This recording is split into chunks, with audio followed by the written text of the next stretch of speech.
धन्यवाद मान्यवर, आपने महामहिम राष्ट्रपति जी के अभिभाषण पर मुझे अपनी बात कहने का मौका दिया। मान्यवर, पूरे आदर और सम्मान के साथ, महामहिम राष्ट्रपति जी के प्रति पूरे आदर और सम्मान के साथ कुछ असहमति के बिंदु हैं जो आपके सामने मैं रखना चाहता हूं। यहां पर सबका साथ, सबका विकास, सबका विश्वास, सबका प्रयास, इसका जिक्र हुआ। सरकार और भारत के प्रधानमंत्री बार बार इस बात को कहते हैं, लेकिन इस देश के अंदर जो घटित हो रहा है वो बहुत विचलित करने वाला है मान्यवर। अभी दिग्विजय सिंह जी ने जिक्र किया कि 30 जनवरी को हम लोगों ने राष्ट्रपिता महात्मा गांधी जी की पुण्यतिथि मनाई और उस दिन तमाम वीडियो, उनके पुराने वीडियो, पुराने स्पीचेस, पुराने तमाम उनकी बातें सोशल मीडिया पे वायरल हुई मान्यवर। और उसी बीच एक तस्वीर वायरल हुई। वो तस्वीर थी उन हत्यारों की जो अदालत में बैठ के हंस रहे थे, उस जमाने की तस्वीर, जिसमें नाथूराम गोडसे भी था और उसके साथ तमाम और लोग थे, हंस रहे थे, उनके मन में कोई चिंता नहीं थी। आप कह रहे हैं गांधी जी की हत्या से आरएसएस का कोई लेना देना नहीं, तो मैं आपसे कहना चाहता हूं कि आइए हम सब लोग मिलकर उस विचारधारा की हत्या करें जिस विचारधारा ने गांधी की हत्या की। उस विचारधारा की हत्या करें मानव, जिस विचारधारा ने हमारे राष्ट्रपिता महात्मा गांधी को, अहिंसा के पुजारी को हमसे छीना। लेकिन दुर्भाग्य से ऐसा नहीं हो रहा है। देश में तमाम घटनाएं हो रही हैं। पिछले दिनों बरेली में एक चर्च के सामने हंगामा किया गया, हनुमान चालीसा पढ़ा गया। लखनऊ के अंदर एक चर्च के सामने वहां पर हंगामा किया गया, हनुमान चालीसा पढ़ा गया। क्या बजरंगबली जी ने आपसे कहा है कि चर्च में जाके हनुमान चालीसा पढ़ो? क्या भगवान श्री राम ने आपसे कहा है कि मस्जिद के सामने जाके रामचरितमानस का पाठ करो? अगर आपको हनुमान चालीसा पढ़ना है, हनुमान जी के मंदिर में जाइए, रामचरितमानस का पाठ करना है, राम जी के मंदिर में जाइए, वहां से कुछ आशीर्वाद लेकर आइए अपने लिए और इस देश के लिए। लेकिन वतन को बांटने की कोशिश मत कीजिए, वतन को बांटने की कोशिश मत कीजिए। मान्यवर, ये मंदिर, ये मस्जिद, ये शिवालय की जिद में वतन ही ना होगा तो क्या बांटिएगा? ये कब तक मजहबी नशा बांटिएगा? ये मंदिर, ये मस्जिद, शिवालय की जिद में वतन ही ना होगा तो क्या बांटिएगा? आप इस देश को बांटने का काम कर रहे हैं। एक विचलित करने वाला वीडियो उस दौरान आया मान्यवर। 25 दिसंबर के पहले जबलपुर में भारतीय जनता पार्टी की एक महिला नेता चर्च के अंदर घुसती है, घुसकर वहां एक नेत्रहीन महिला के साथ हाथापाई करती है और उसकी जो मासूम बच्ची बैठी रहती है उसको ये कहती है कि तुम इससे गलत काम कराने के लिए लाती हो। ऐसा समाज आप बना रहे हैं, ऐसा हिंदुस्तान बना रहे हैं। पूरी दुनिया में आप ऐसे विश्वगुरु बनेंगे। आज ऑस्ट्रेलिया में, इंग्लैंड में, यूएस में, न्यूजीलैंड में, दुनिया के अलग अलग देशों में जो लोग भारतीय रहते हैं उनको कितनी शर्मिंदगी महसूस करनी पड़ती होगी कि आप उनके धार्मिक मान्यताओं के हिसाब से उनको यहां पे पूजा अर्चना, इबादत, प्रेयर नहीं करने दे रहे हैं। यह हो रहा है मान्यवर इस देश के अंदर। इसलिए नफरत की राजनीति को पहले मारना होगा और आपकी नफरत की राजनीति रुक नहीं रही है, वो असीमित है, उसकी कोई सीमा नहीं है। पहले हिंदू को मुसलमान से लड़ाओ, फिर हिंदू को सिख से लड़ाओ, फिर हिंदू को ईसाई से लड़ाओ, फिर हिंदू को हिंदू से लड़ाओ, जाट को गैर जाट से लड़ाओ, मराठा को गैर मराठा से लड़ाओ, दलित, पिछड़े, सवर्ण को आपस में लड़ाओ। अभी आप एक बिल लेके आए, उस बिल के बारे में सुप्रीम कोर्ट ने कह के रोक लगा दिया कि यह बिल तो अस्पष्ट है, इसमें कोई स्पष्टता नहीं है इस बिल में। आप क्यों ऐसा बिल लेके आए जिसके कारण से पूरे देश का माहौल खराब हुआ? आपने झगड़ा कराया दलितों यूजीसी का बिल, और आप इक्विटी बिल जो लेके आए, आपने कहा इक्विटी कमेटी जो बनेगी उसको लेके आपने जो इक्विटी कमेटी बनाई उसमें तमाम बातें आपने ऐसी लिखी, पूरे देश में आपने झगड़े का माहौल क्रिएट किया। आप कभी भी और कहीं भी दलितों और पिछड़ों और आदिवासियों के हितैषी रहे ही नहीं है। आपका संगठन, आपकी विचारधारा, आपकी मातृ संस्था आरएसएस, वहां तो 100 साल तक आज तक एक भी दलित, पिछड़ा और आदिवासी आरएसएस का प्रमुख नहीं बना। यह सच्चाई है आपकी। आप हल्ला मचा रहे थे कि देखो हमने दलितों, पिछड़ों, आदिवासियों के लिए कितना शानदार बिल हम लेके आए, कितना शानदार हमने काम कर दिया। सुप्रीम कोर्ट ने उस पर रोक लगा दिया। सुप्रीम कोर्ट ने कहा कि यह बिल अस्पष्ट है। आपने इस देश के अंदर विश्वविद्यालयों में आरक्षण को खत्म किया है, यह सच्चाई है मान्यवर। दलित, पिछड़े, आदिवासियों के लिए जो प्रोफेसर्स, असिस्टेंट प्रोफेसर्स की नियुक्ति होनी चाहिए, 80% से ज्यादा पोस्ट खाली पड़ी हुई है विश्वविद्यालयों में। और जो चीज आपके हाथ में है, आप दलितों, पिछड़ों, आदिवासियों के हितैषी कैसे हैं? 45 सेंट्रल यूनिवर्सिटीज है जिसमें से 38 केंद्रीय विश्वविद्यालयों में सिर्फ और सिर्फ सवर्ण जाति के लोग वीसी हैं और 7 में दलित, पिछड़े और आदिवासी हैं। तो आप बताइए जी, आप बताइए, आप मुझे बताइए, आपको 45 में से 38 सिर्फ एक जाति के, सवर्ण जाति के लोग मिल रहे हैं और बाकी 7 आपने पिछड़ा, दलित, आदिवासी बनाया और आप कहते हैं आप दलितों, पिछड़ों, आदिवासियों के हितैषी हैं।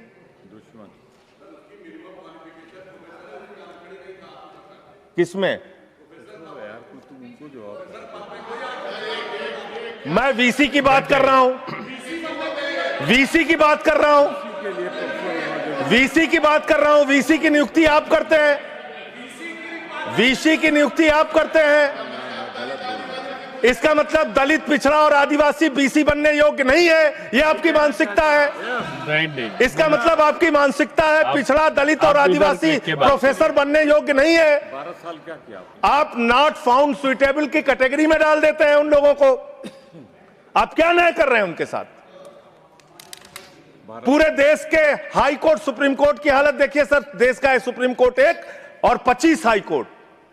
वहां पे कितने जज हाई कोर्ट के अंदर या सुप्रीम कोर्ट के अंदर दलित, पिछड़े, आदिवासी हैं? पता कर लीजिए, आपको पता चल जाएगा।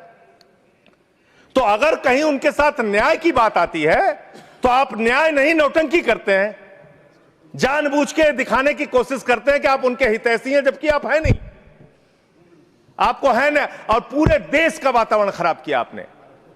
मैं इस सदन के अंदर आपके माध्यम से सरकार को प्रस्ताव देना चाहता हूं, अगर आपकी नीयत साफ है तो हर विश्वविद्यालय में 2 तरह की कमेटी बनाइए। एक जो सिर्फ और सिर्फ कास्ट डिस्क्रिमिनेशन को देखे, यानी कि जाति के आधार पर भेदभाव को देखे, और दूसरी कमेटी आप वहां पर बनाइए जिसमें कि हर प्रकार के भेदभाव को आप कवर कीजिए।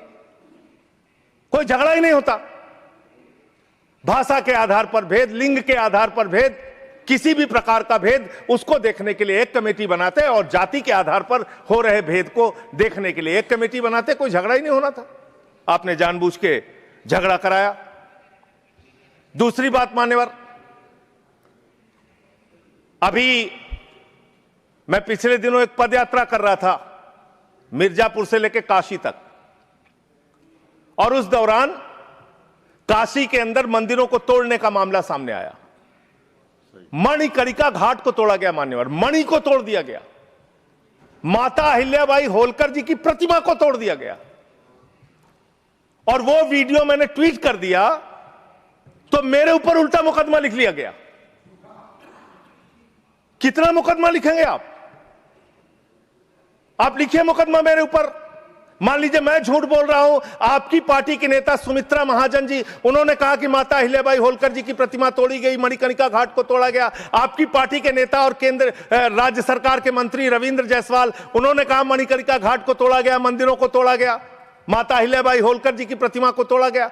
आप उन पापियों के खिलाफ कार्रवाई करने के बजाय मेरे ऊपर एफआईआर कर रहे हैं। आप ऐसा शब्द मत बोलिए। कौन जिन लोगों ने तोड़ा, मान्यवर, जिन लोगों ने मंदिर तोड़ा, उन गुनहगारों को मैं चाहता हूं, चलिए गुनहगार कह देता हूं, भाषा शैली में चलिए मान्यवर गुनहगार संयम के साथ साथ उन गुनहगारों को जिन्होंने उस पुरातन पवित्र मणिकर्णिका घाट को तोड़ा, माता अहिल्याबाई होलकर जी की प्रतिमा को तोड़ा, कार्रवाई उन पे करने के बजाय आपने मुझ पर एफआईआर कर ली। मैं आपके माध्यम से सरकार से मांग करता हूं, अगर आपने कोई तोड़फोड़ वहां पर नहीं की है, 3 सदस्यों का, और तीनों बीजेपी के रहे, मैं तो कह रहा हूं 3 के तीनों बीजेपी के लेके जाइए आप। 3 सदस्य भेजिए बीजेपी के संसदीय दल के, और वहां पर दिखाइए कि माता अहिल्याबाई होलकर की प्रतिमा है, वहां दिखाइए मणिकर्णिका घाट को नहीं तोड़ा गया है, और फिर जो कार्रवाई आप मेरे ऊपर करना चाहें कीजिए। आपने काशी को बर्बाद करने का एक मन बना लिया है। काशी कॉरिडोर के नाम पे आपने सैकड़ों मंदिर वहां पे तोड़ दिए, वहां पे शिवलिंग लंका थाने में पड़े हुए हैं। यह घटना अगर किसी विपक्ष के राज्य में हुई होती, आप पूरे देश में हंगामा कर देते, फसाद करा देते पूरे देश में। लेकिन आपने वहां मंदिरों को तोड़ा, पवित्र घाटों को तोड़ा।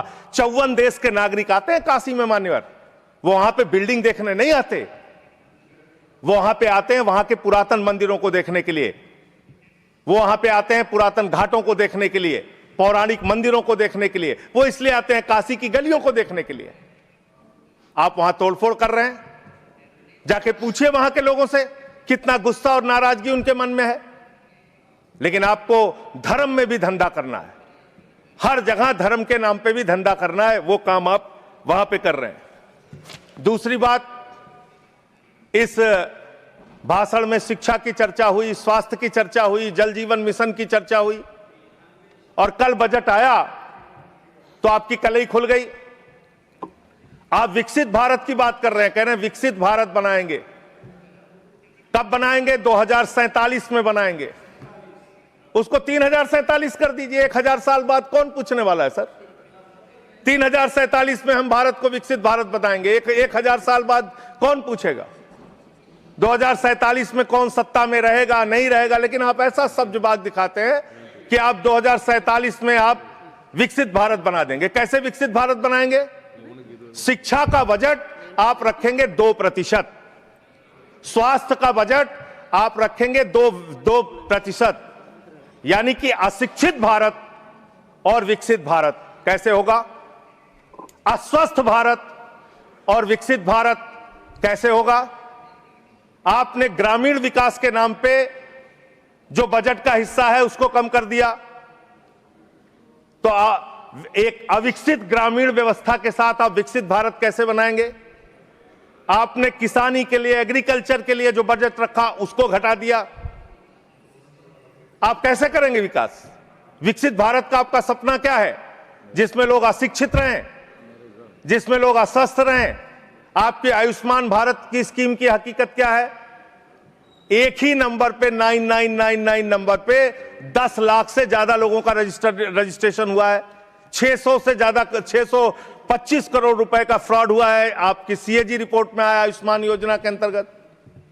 आपने जी राम जी योजना लागू की, उसमें आप कह रहे हैं हम 125 दिन रोजगार देंगे, और बजट में जो निर्धारण कर रहे हैं वो 125 दिन रोजगार देने के हिसाब से आप बजट का निर्धारण नहीं कर रहे हैं। इसका मतलब आपकी ये घोषणा है। पिछले साल आपने कहा कि अप्रेंटिस योजना हम पूरे देश में ला रहे हैं नौजवानों के लिए। अप्रेंटिस योजना में जो पैसा आपने सरकार की ओर से निर्धारित किया उसमें 95% कटौती कर ली। तो आप प्रशिक्षण नहीं दे सकते, रोजगार तो बहुत दूर की बात है। यह काम आपने किया। दूसरी बात, माघ मेला हुआ, बड़ी उसकी चर्चा हुई।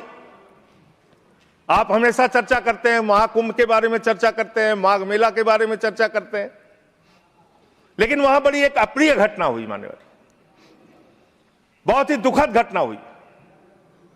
शंकराचार्य जी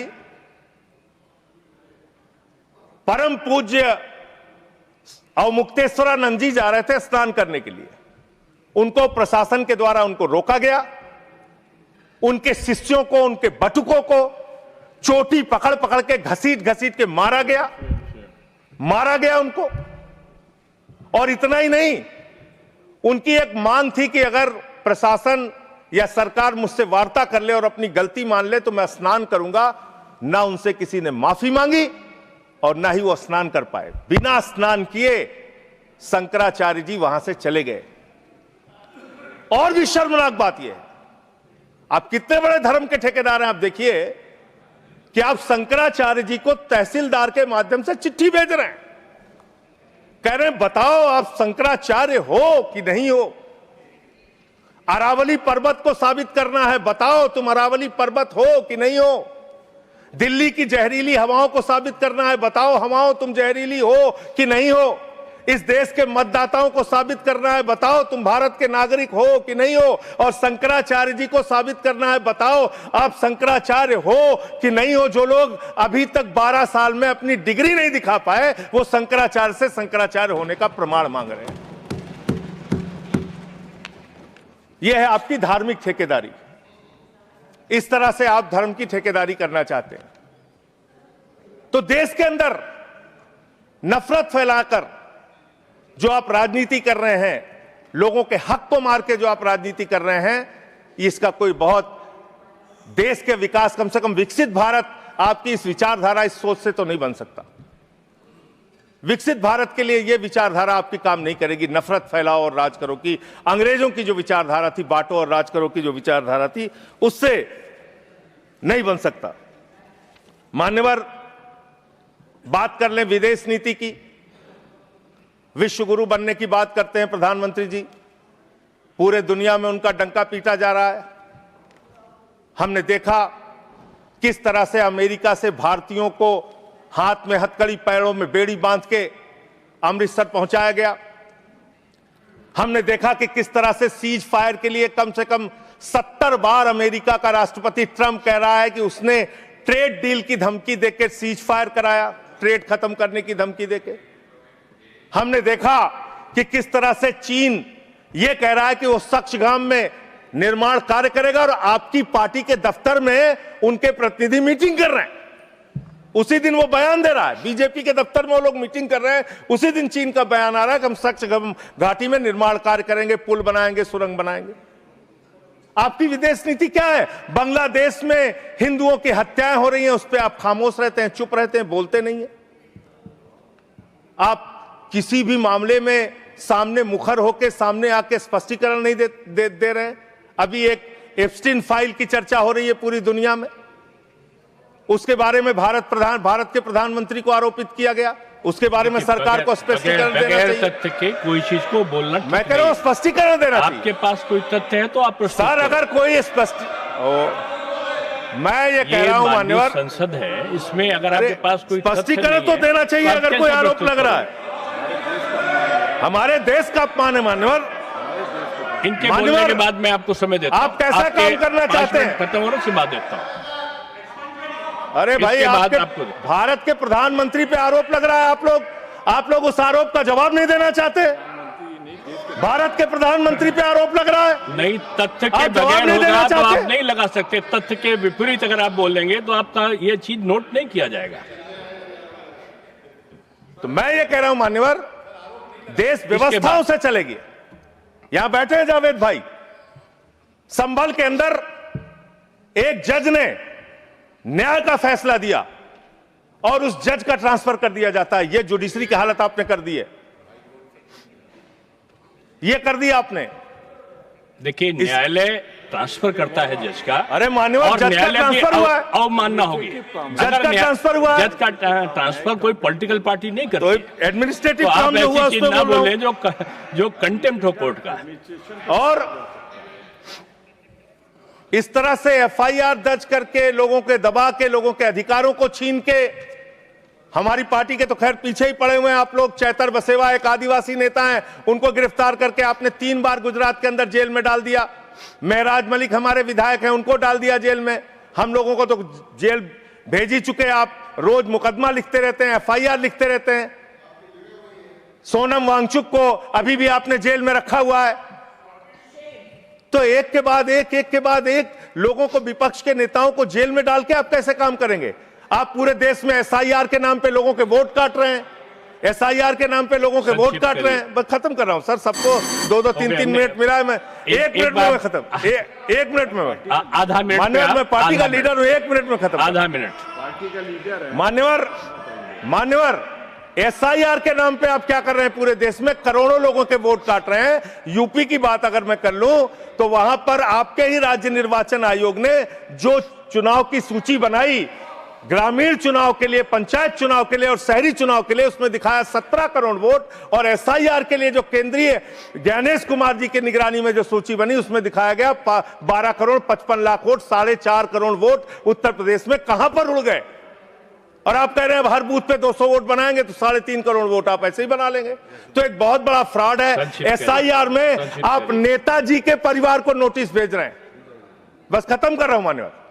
एसआईआर में आप नेताजी सुभाष चंद्र बोस के परिवार को नोटिस भेज रहे हैं, नोबेल पुरस्कार विजेता अमर्त्य सेन को नोटिस भेज रहे हैं, पूर्व एडमिरल को नोटिस भेज रहे हैं। अब कैसा एसआईआर करा रहे हैं? ये एसआईआर नहीं है, चुनावी घोटाला मैं कहना चाहता हूं। बहुत बहुत धन्यवाद। सुधांशु त्रिवेदी जी, एक मिनट में फाइल का जिक्र हुआ, एक विकृत यौन मानसिकता के सजाए याफ्ता अपराधी का जिक्र इस संसद के पावन पटल के ऊपर करना इनकी विकृत और विक्षिप्त मानसिकता का प्रतीक है। सर, एक बात फैक्ट ऑफ द मैटर ये है, among the millions of emails there is no direct email with prime minister. Sir, no direct message, no direct phone call. मैंने पहले कहा है कि अगर कोई चीज तथ्य के परत नहीं है तो उसको यहाँ रिकॉर्ड नहीं सर, मैं अपनी बात बस 2 वाक्यों में समाप्त करना चाहता हूं। ना कोई ईमेल है, ना कोई मैसेज है, ना कोई फोन कॉल है, और उसके बाद निराधार अनलगर आरोप के ऊपर एक सजाए याफ्ता अपराधी का नाम लेकर यहां पे बोलना यह बहुत ही निंदनीय है और इनकी विकृत मानसिकता का प्रतीक है।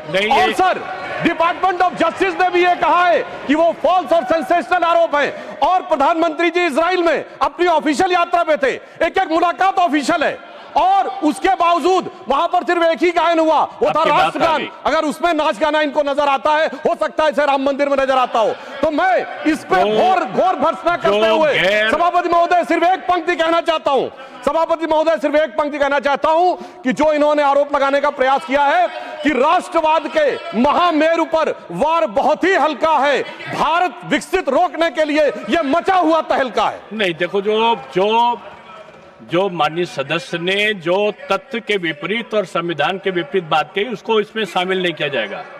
ये जवाब सवाल नहीं है, आपकी बात आ गई। मैंने क्या कहा? मैंने कहा आपने कि जो भी आरोप लगाए हैं उसका जवाब दिया जाए, नहीं होगा, उसको डिनाई करें। आप भागते क्यों हैं? नहीं, आप यहाँ पे नहीं पूछ सकते। चलिए नेक्स्ट, श्री सुभाष चंद्र बोस।